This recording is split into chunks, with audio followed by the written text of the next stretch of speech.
Bueno, un tema que siempre nos preocupa a todos, ¿no? Es qué pasa cuando empezamos una mediación, está compareciente uno de los participantes y el otro no, suponiendo que sean solamente dos. Y entonces, obviamente, uno hace el acto, tiene que pensar, bueno, cuánto tiempo tengo que tardar, no hay pautas, en la prejudicial, por ejemplo, no hay pautas establecidas, aunque se transfiere la media hora que normalmente está en tribunales, es decir, eso por la presencia, como los abogados ya están acostumbrados a eso, lo toman como algo natural. Pero en realidad no hay ninguna pauta, ¿no? Y puede ser que haya en organismos que fijen algún tiempo determinado, cosa que es razonable, ¿no? Porque no puede ser eterno el tiempo que puede estar esperando uno a una persona. Pero en realidad se hace el acta de incomparecencia, aunque obviamente el hecho de hacer el acta de incomparecencia ya implica a lo mejor 10 o 15 minutos como mínimo, y eso le da tiempo que por ahí llegue la otra persona, si es que está demorada.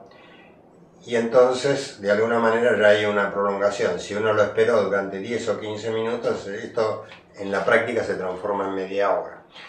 Pero la pregunta es fantástico. Uno hace el acta de incomparecencia, no aparece nunca el otro, el ausente, y entonces se terminó. No estoy hablando del caso de que se cumple algún requisito de que tenían que venir dos y vino uno solo y por eso es incompareciente, sobre todo cuando no viene acompañado del abogado o cuando viene el abogado solo, es decir, eso implica incomparecencia. Pero, ¿qué pasa cuando la persona llega, la que estuvo incompareciente, los otros ya se fueron, se había hecho un acta, se firmó como que estuvo incompareciente y llega?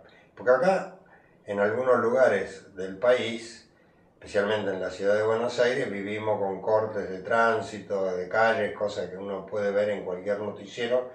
Una de las cosas que anuncian hoy en los noticieros es donde va a haber cortes, ¿no?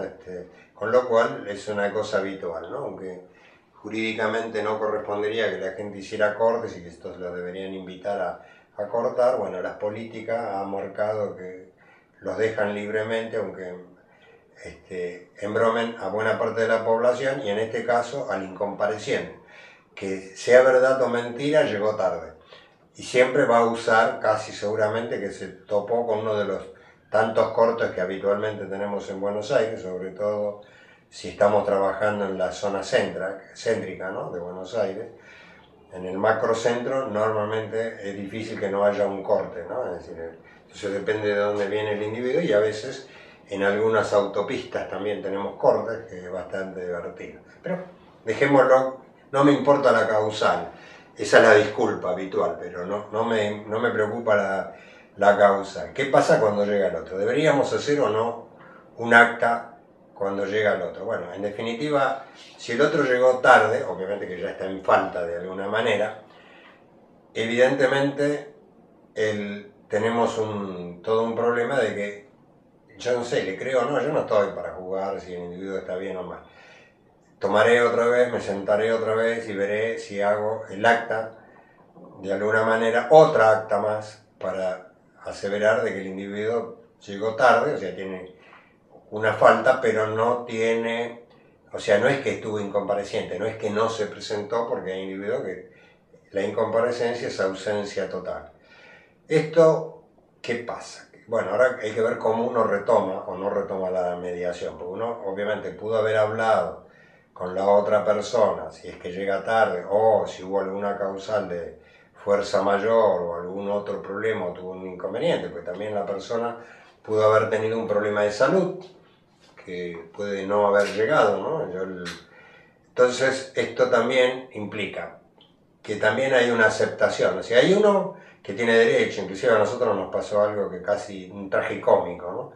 Un día la parte, en la requirente pensó que no iba a venir el requerido y no vino, ¿no? Y estaba a 40 kilómetros de Buenos Aires, ¿no? Así que para llegar no llegaba en la media hora ni en la hora, salvo que hubiera tenido un método para viajar muy eficaz, pero es imposible llegar. Entonces Sobre todo que en ese caso estábamos en una zona más del microcentro, del macrocentro, mejor dicho, y era más difícil acceder. Ahora estamos quizás, el Yanca está en otra ubicación, que quizás le era más accesible a la persona, pero igual le digo, en menos de 40 minutos no se llega de donde estaba esta persona, por más que uno venga por autopista y demás. Entonces, en definitiva, ¿qué hicimos? Bueno, en ese momento hicimos el acta solamente al compareciente y los otros no se hizo acta, ¿no? Pero en realidad yo después me quedé pensando, ¿no? Le deberíamos haber hecho un acta también de que estuvo tarde, porque si mañana hay un cuestionamiento que estuvo incompareciente, le van a cobrar una multa cuando en realidad la persona también estuvo compareciente. Se salvará de la multa, pero si el otro no, es decir, acá hay una cosa, el que estuvo primero y que estuvo en hora, tiene el derecho o no de decir, bueno, hacemos o no la mediación, ¿no? Si el individuo no quiere hacer la mediación, sobre todo esto es en el caso prejudicial, ¿no? Donde la obligación de asistir a la mediación, ¿no? Es un requisito inexcusable, y si el individuo no tiene ganas de hacer y no iba a hacer la mediación, seguramente se va a negar a seguir con la mediación. Bueno,